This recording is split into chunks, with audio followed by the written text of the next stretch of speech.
He wasn't supposed to find anything in that place, not in a house carved out of stone and forgotten by time.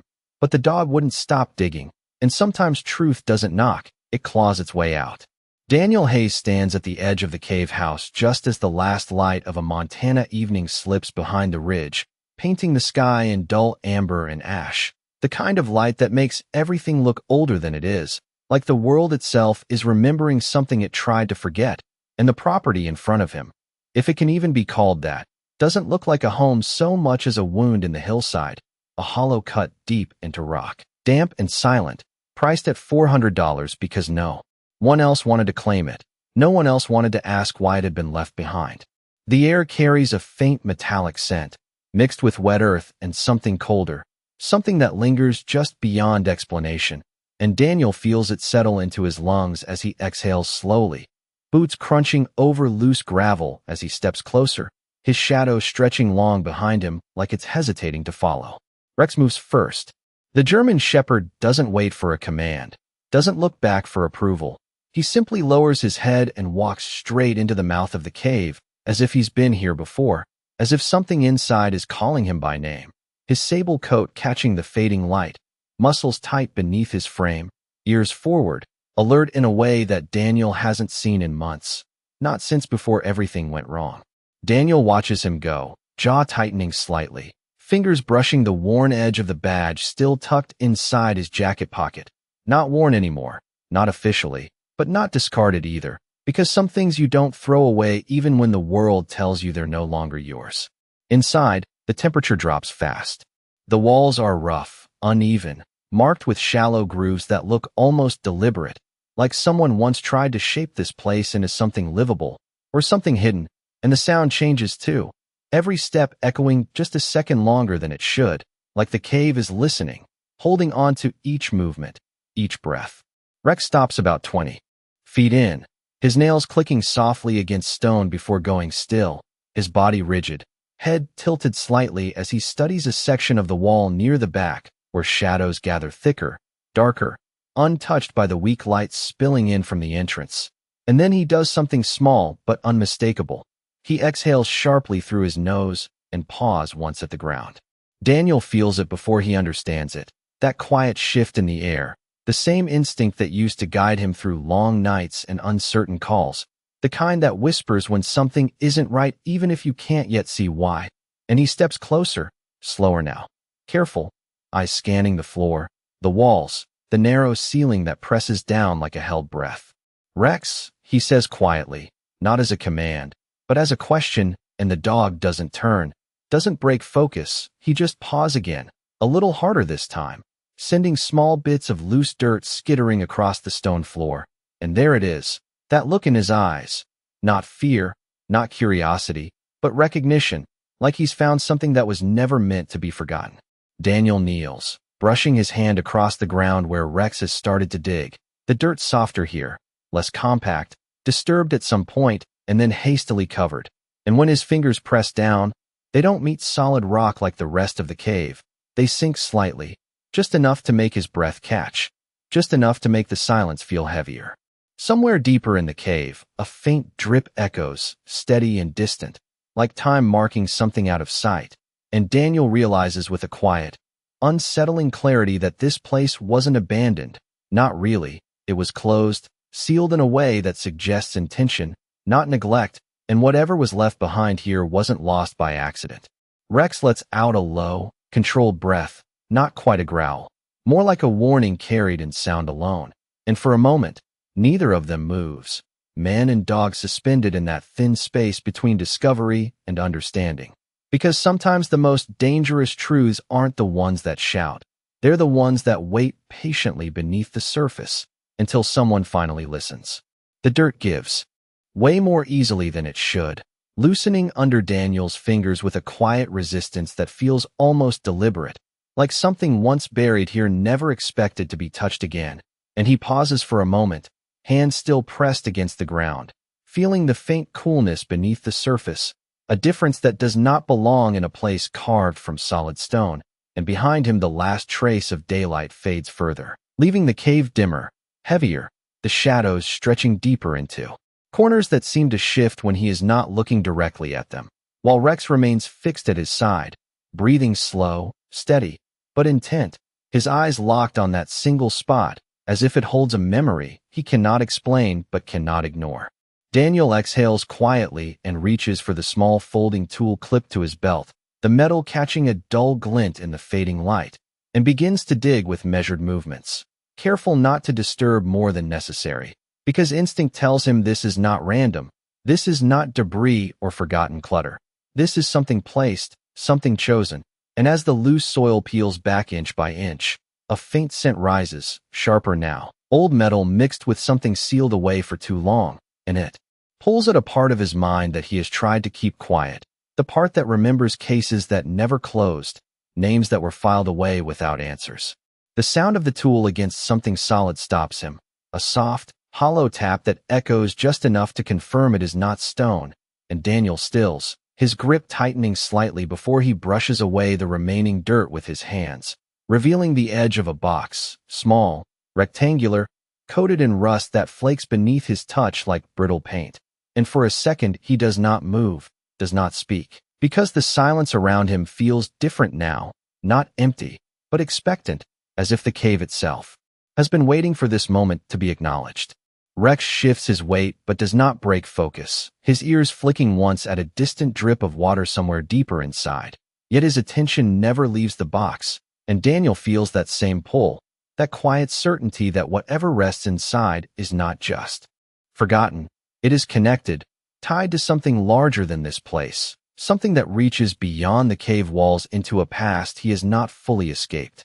He lifts the box slowly, the metal cold and heavier than its size suggests, and sets it on the ground beside him, brushing away the last of the dirt before running his thumb along the edge where the lid meets the base, feeling the resistance of time, of disuse. And when he finally pries it open, the hinge gives with a low, reluctant creak that seems too loud in the confined space. Inside, there is no money, no valuables in the usual sense, only paper, aged and yellowed at the edges, stacked carefully as if whoever placed them here intended them to last, intended them to be found by the right person or perhaps never found at all. And Daniel's eyes narrow slightly as he lifts the first sheet, the texture rough beneath his fingers, the ink faded but still legible under the weak light filtering in from the cave entrance. Names, dates, locations, each line precise, deliberate, written with a kind of discipline he recognizes immediately, not because he has seen this exact handwriting before, but because it carries the same order, the same structure as reports he once filed himself, back when everything still made sense. And as he turns the page, something shifts inside him, subtle but undeniable, like a memory brushing against the edge of awareness, refusing to fully surface but impossible to ignore. Rex lets out a soft breath, stepping closer, his shoulder pressing lightly against Daniel's arm, grounding him in the present, and Daniel glances at him briefly before looking back down, scanning the next page more carefully now, and then he sees it, a single name circled in darker ink, the lines pressed harder as if written with intention or urgency, and his breath catches, not sharply, but enough to slow the rhythm of everything around him, because that name is not unfamiliar, it is not just another entry in a forgotten list. It belongs to a case that never closed, a file that disappeared before it could be resolved, a moment that marked the beginning of everything that went wrong. He does not say it out loud, not yet, because saying it would make it real in a way he is not ready to face, but the connection is already forming, threading through the quiet of the cave, pulling the past forward into the present, and for the first time since stepping into this place, Daniel understands that this is not about a cheap house or an abandoned property. This is about something that was hidden on purpose, something that waited until now to be uncovered. And beside him, Rex finally shifts his gaze from the ground to Daniel's face, as if confirming what he already knows, that this discovery is not the end of a mystery, but the beginning of something far more personal. Daniel does not realize how long he has been staring at the name until the cave grows colder around him, until the last trace of outside light fades into a dim gray that barely outlines the edges of the stone walls. And for a moment he forgets where he is, pulled backward into a memory that never fully left him, a case file that sat too long on his desk, a name that should have led somewhere, but instead dissolved into silence, leaving questions that no one seemed eager to answer. He lowers the paper slowly, his fingers tightening just enough to crease the edge, and Rex shifts beside him again. Closer now, his presence steady, grounding, the quiet weight of loyalty that does not ask for explanations, only trust. The name on that page belongs to a man who vanished without a trace nearly 3 years ago. Not a criminal, not officially, but not clean either. Someone who lived between lines, between records, the kind of person who existed just enough to be noticed and then disappeared before anyone could hold on to the details. And Daniel remembers the frustration of it, the way every lead ended too neatly, too conveniently, as if someone had been closing doors just ahead of him. He remembers sitting in a dim office long after the rest of the precinct had gone quiet, flipping through reports that repeated themselves without saying anything new, the hum of fluorescent lights overhead, the stale smell of coffee gone cold, and Rex at his feet back then too, younger, more restless, but just as alert, just as aware that something did not add up. And now that same feeling returns, stronger, sharper, because this is not a memory anymore. This is proof that something was hidden, something that connects that unfinished case to this forgotten place carved into stone. Daniel exhales slowly and reaches deeper into the box, lifting another bundle of papers, this time bound with a thin piece of twine that snaps easily when he pulls it free, the fibers brittle with age, and inside he finds photographs, their edges worn but intact, images captured in moments that were never meant to be shared widely, each one telling only part of a story that still refuses to come together cleanly. One shows a stretch of land that looks familiar, not because of its features, but because of the angle, the way it was taken from a distance, careful, observant, and Daniel's eyes narrow slightly as recognition begins to form, slow but certain, because that ridge line, that curve of dirt road, it matches something he has seen before in an evidence file that was later marked incomplete. Another photograph shows a man standing near a vehicle, his face partially turned away, but not enough to hide entirely, and Daniel feels his chest tighten just a fraction, because even without a clear view, he knows this is the same man whose name is circled on the page, the same man who was supposed to be gone without explanation, and yet here he is, captured in a place that now feels anything but random. Rex lets out a low breath again, his gaze shifting briefly toward the deeper part of the cave before returning to Daniel. And that small movement does not go unnoticed, because it suggests something else, something beyond the box, beyond the papers, something still waiting to be understood. Daniel sets the photographs aside carefully, his movements more deliberate now, more focused, as he reaches for the last item at the bottom of the box, a small notebook, its cover darkened with age, corners worn down from handling. And when he opens it, the pages inside are filled with handwriting that is tighter, more controlled, lines packed closely together as if space had been limited or time had been short. He reads the first few entries in silence, his eyes moving steadily across the page, and with each line, the picture becomes clearer, not complete, but enough to shift everything he thought he understood about that case, because this is not just a record of movements or locations, this is a log, a deliberate account of events that were never filed, never reported. And as he turns another page, a pattern begins to emerge, one that leads not outward, but inward, toward something closer than he expected. The realization settles slowly but firmly, like weight pressing down rather than striking all at once, because the details in this notebook do not point to a stranger working alone. They suggest coordination, oversight, a structure that exists within the very system that was supposed to investigate, and Daniel feels that quiet tension return to his chest, not fear, but something deeper, something that comes from understanding that the truth he is uncovering is not distant, it is personal. He closes the notebook halfway, his thumb holding his place as he looks up into the dim interior of the cave, listening to the faint echoes that bounce back to him, and for a brief moment, everything feels still again, as if the world is waiting for him to decide what to do next, and beside him, Rex finally relaxes just slightly, his posture lowering, not because the mystery is solved, but because the path forward has begun to reveal itself, and Daniel knows with a certainty that does not need words that whatever happened here did not end when that box was buried. It simply waited for someone willing to see it through. The cave grows quieter as Daniel lowers the notebook back into his lap. But it is not the kind of quiet that brings comfort. It is the kind that listens, the kind that holds on to every breath and every thought as if it has been waiting for someone to finally understand what was left behind. And for the first time since stepping inside, he does not feel like he is searching anymore. He feels like he is being led. Rex moves before he does, just a subtle shift at first, his head turning toward the deeper section of the cave where the darkness thickens into something almost solid, his ears rising again, alert, but controlled. And then he takes a few slow steps forward, pausing only once to glance back, not for permission, but as if to make sure Daniel is still following, still willing to go where this is leading.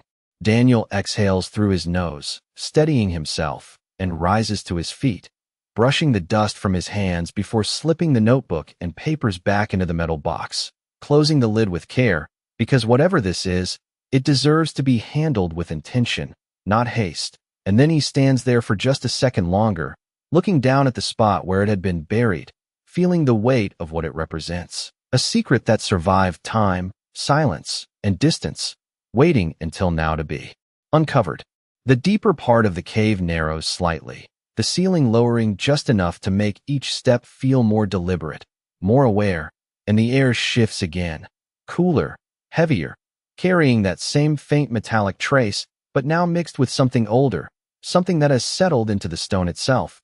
And Daniel follows Rex carefully, boots pressing against uneven ground, each movement echoing back to him with a hollow softness that makes it difficult to judge distance, as if the cave is distorting space in small, quiet ways.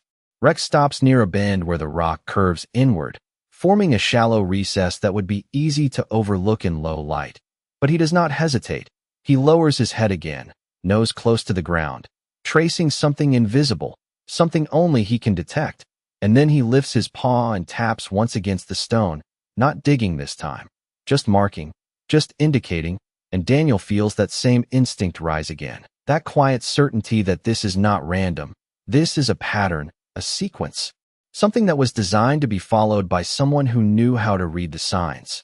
Daniel steps closer and runs his hand along the wall, fingers brushing over rough edges and natural grooves until something catches, not visually at first, but through touch, a section of stone that feels slightly smoother, slightly different, and when he leans in, narrowing his eyes against the dim light, he sees it, faint markings etched into the surface, not deep, not obvious, but intentional, lines that intersect at angles that do not belong to nature alone. He traces them slowly, his mind working through possibilities, and then it clicks, not all at once, but enough to shift his breathing, because these are not random scratches, they resemble coordinates, or at least fragments of them, partial notations that would mean nothing to most people, but enough to guide someone who already knew where to look, and that realization settles heavily in his chest, because it means this place was not just a hiding spot, it was part of something larger, something planned with care. Rex lets out a quiet breath, stepping back just slightly as Daniel continues to study the markings, and for a moment, the only sound is the distant drip of water echoing through the cave, steady and patient, marking time in a way that feels almost deliberate, and Daniel reaches into his pocket, pulling out his phone, not for a signal, because he knows there will be none, but for the light. The narrow beam cutting through the darkness and illuminating the markings more clearly now, revealing additional lines he had not seen before, faint arrows, subtle directional cues that point further inward, deeper into the cave than he had expected. He straightens slowly, the light trembling just slightly in his hand, not from fear, but from the weight of understanding, because this is no longer about what was hidden, it is about what remains, what was never meant to be left behind. And as he looks down at Rex, the dog meets his gaze with that same steady focus, that same unspoken certainty that whatever lies ahead is not coincidence, it is purpose. Daniel takes a breath, slow and controlled, and turns toward the direction the markings indicate, stepping forward without hesitation now, because the line between past and present has already been crossed, and whatever truth this place holds is no longer buried. It is waiting just beyond the next turn, patient, silent, and finally within reach. The path narrows further as Daniel follows the faint markings carved into stone, each step carrying him deeper into a place that feels less like a shelter and more like a memory. Preserved in silence, and the beam from his phone trembles slightly against the walls, catching edges, shadows, and textures that seem to shift the longer he looks at them. While Rex moves ahead with quiet certainty, his body low but controlled, as if guided by something beyond instinct, something learned through time and trust. The air grows colder by degrees, not sharply, but enough to settle into Daniel's bones, and with it comes a stillness that feels deliberate, as if this part of the cave has not been disturbed in years, and yet it does not feel abandoned. It feels held, preserved in a way that suggests intention rather than neglect. Rex slows near a narrow opening where the rock bends inward, creating a passage just wide enough for a man to pass through sideways.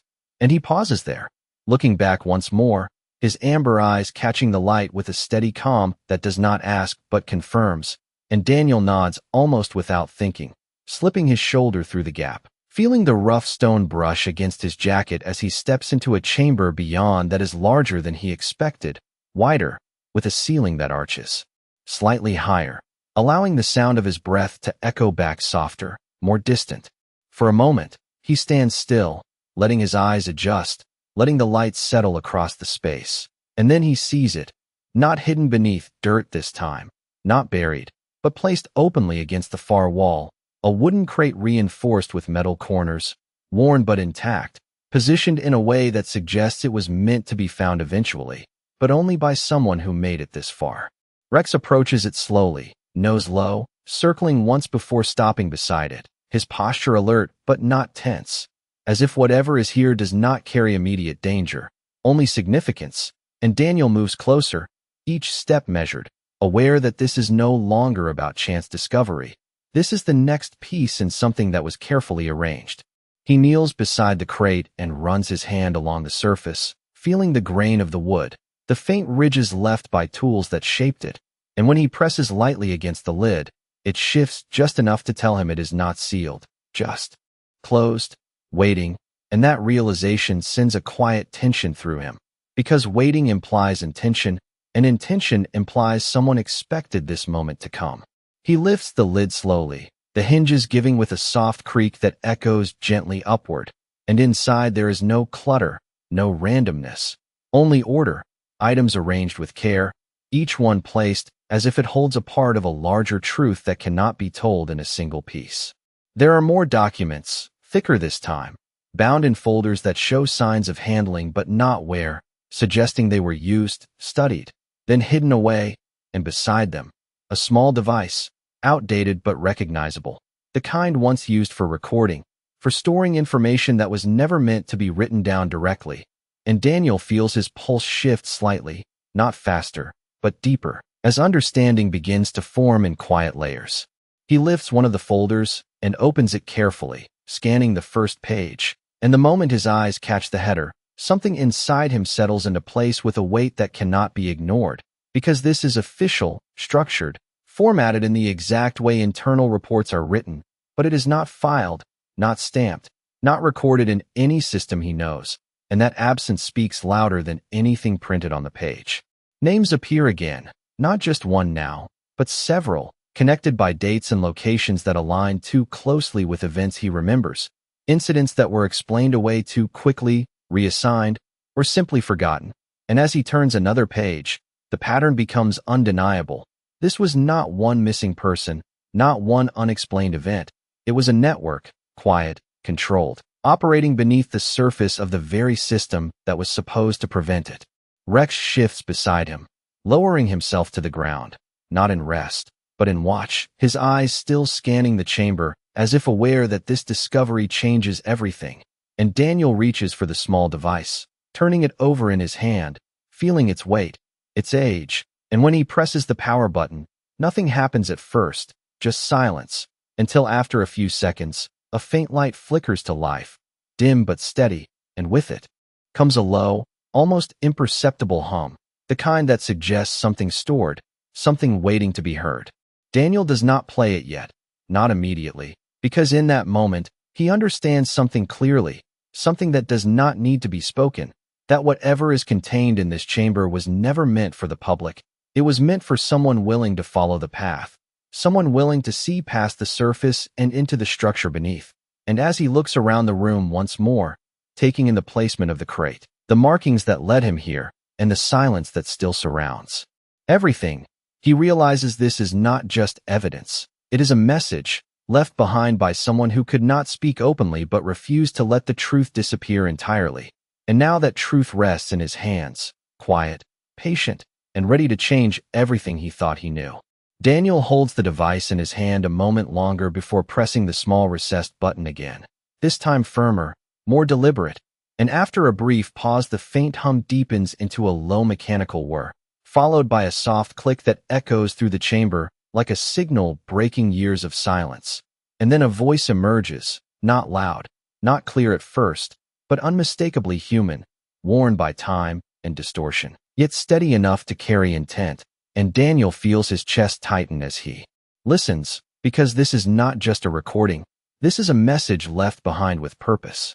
The voice speaks slowly, measured, as if choosing each word carefully, not rushed, not afraid, but aware that what it holds matters beyond the moment.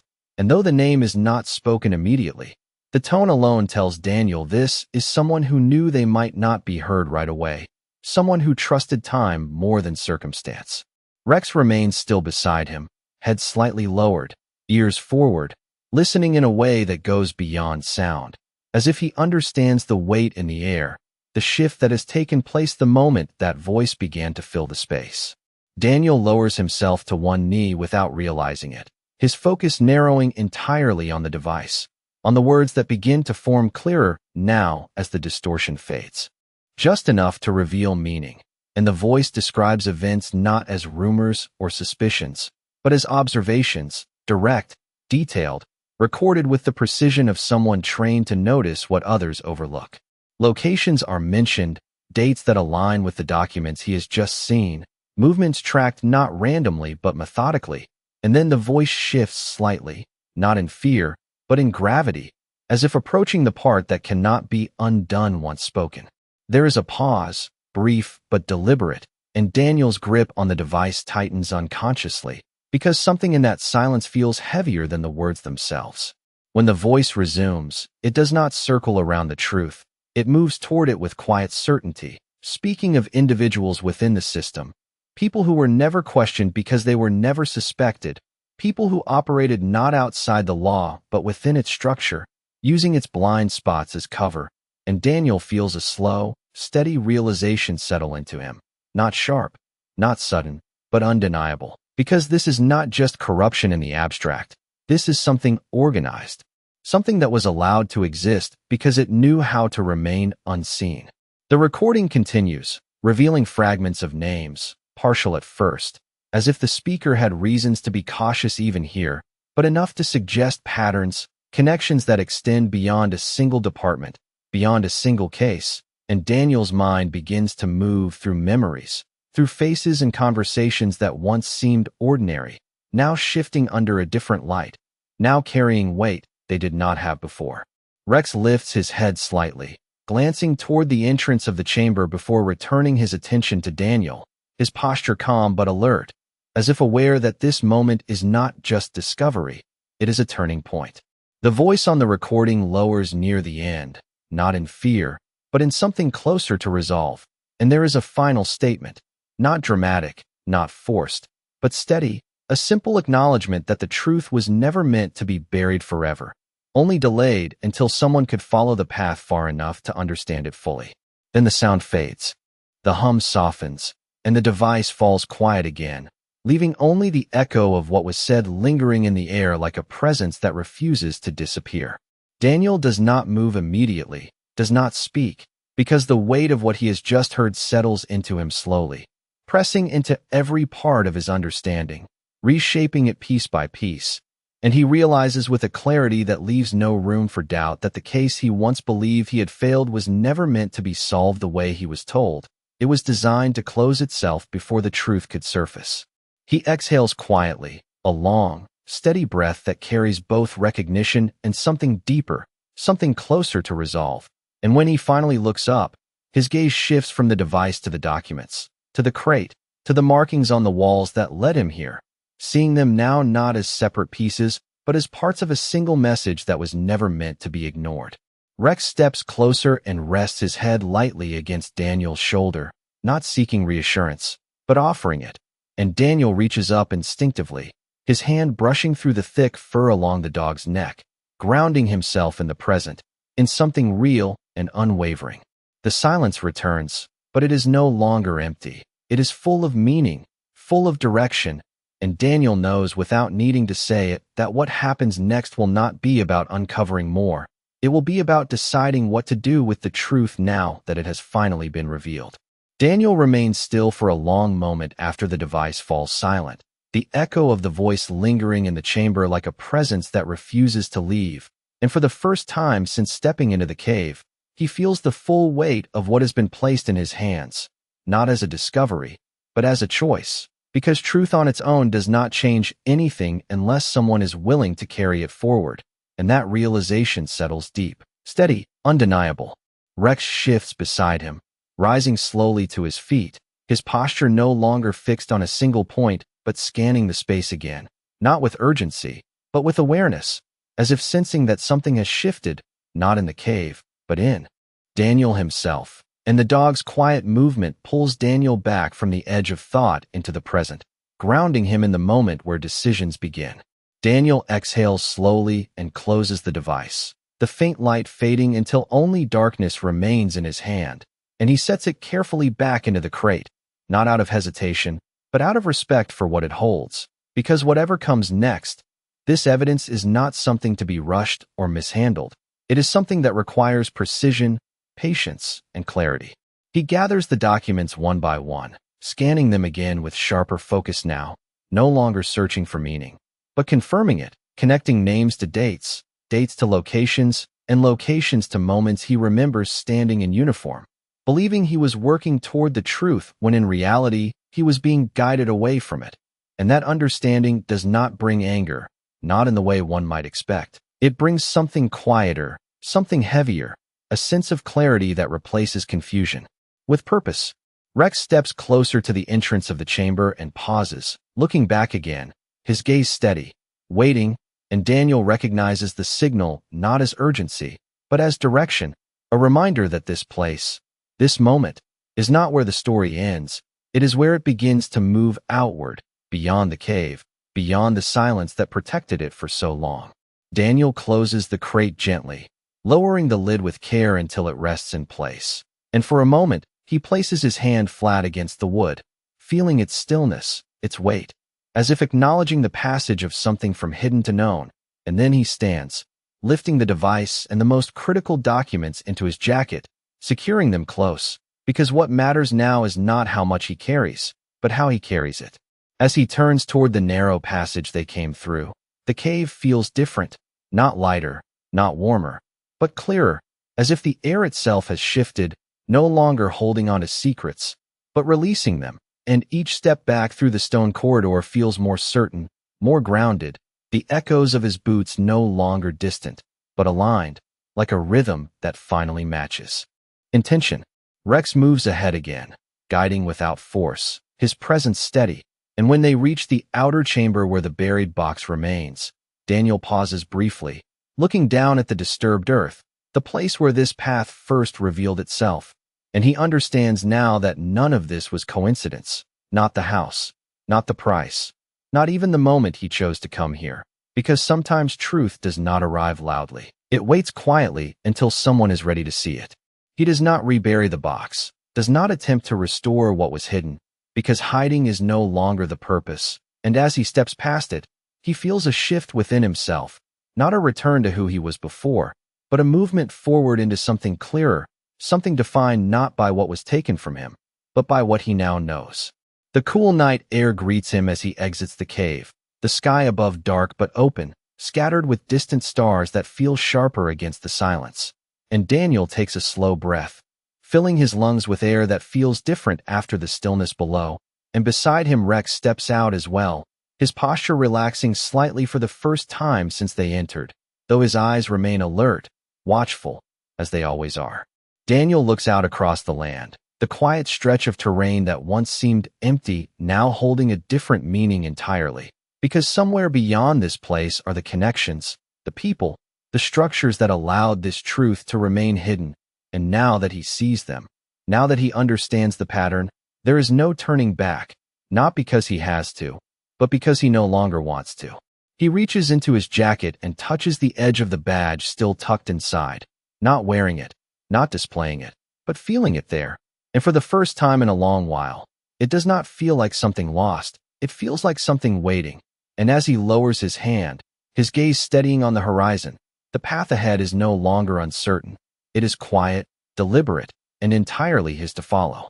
The night settles around Daniel like a quiet witness as he stands outside the cave, the cool air brushing against his face with a steadiness that feels almost deliberate, as if the world beyond the stone has been waiting for him to return with more than he brought in.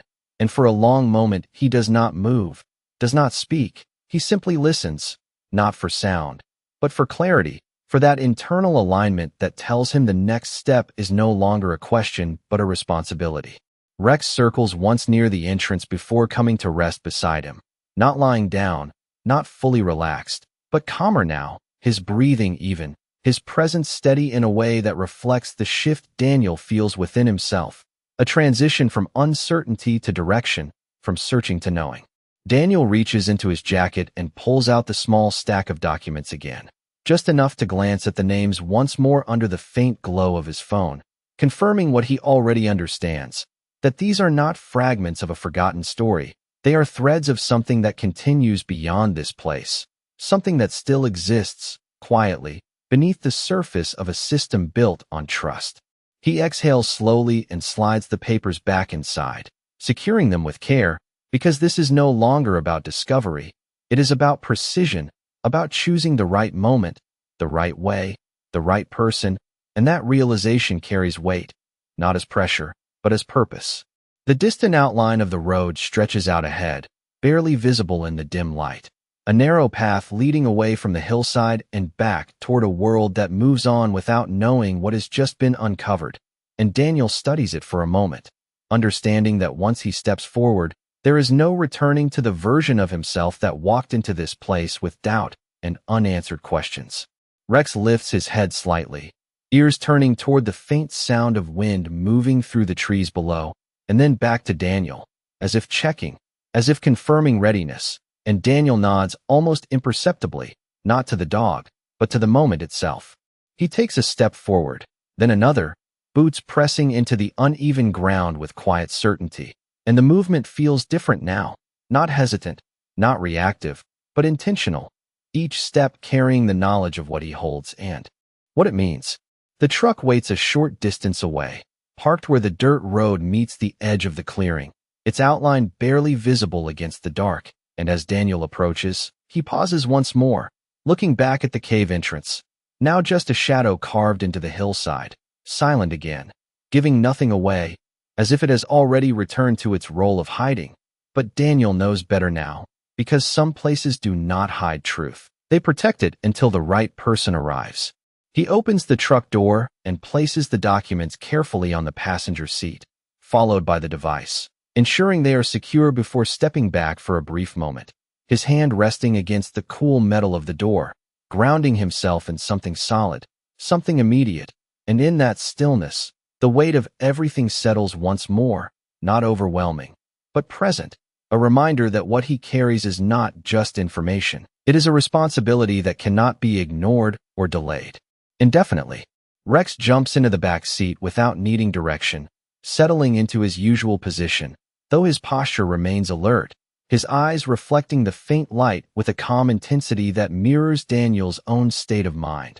And when Daniel finally slides into the driver's seat, he does not start the engine right away. He sits there for a moment, hands resting lightly on the steering wheel, breathing steady, letting the quiet fill the space between action and intention. The badge in his pocket feels different now, not like a memory of something lost, but like a piece of something unfinished, something waiting to be carried forward in a way that aligns with what he now knows to be true. And that realization does not come with noise or urgency. It comes with a quiet clarity that settles deep, steady, unshakable. He turns the key, the engine coming to life with a low hum that breaks the silence just enough to signal movement. And as the headlights cut through the darkness ahead, illuminating the narrow road stretching into the distance, Daniel shifts the truck into gear and begins to drive, not fast, not recklessly, but with a calm, deliberate pace that reflects the path he has chosen. One that does not rely on force or confrontation, but on truth, on timing, on the quiet power of knowing when and where to bring light to something that has lived too long in shadow. And as the cave disappears behind him, fading into the darkness without resistance, Daniel understands that this is not the end of what was hidden there. It is the beginning of what will finally be revealed. The road stretches long and quiet beneath the headlights as Daniel drives through the night, the steady rhythm of the engine filling the space between thought and action. And for miles he does not reach for the radio, does not break the silence, because some truths need room to settle, need time to take root before they are carried forward into the world that once ignored them. And beside him the documents remain untouched, resting where he placed them, their presence enough to remind him that what he holds is not just evidence, it is a turning point that cannot be undone. Rex lies in the back seat, his body finally relaxed, though his eyes remain half open, watchful even in rest, the quiet guardian who never fully lets go.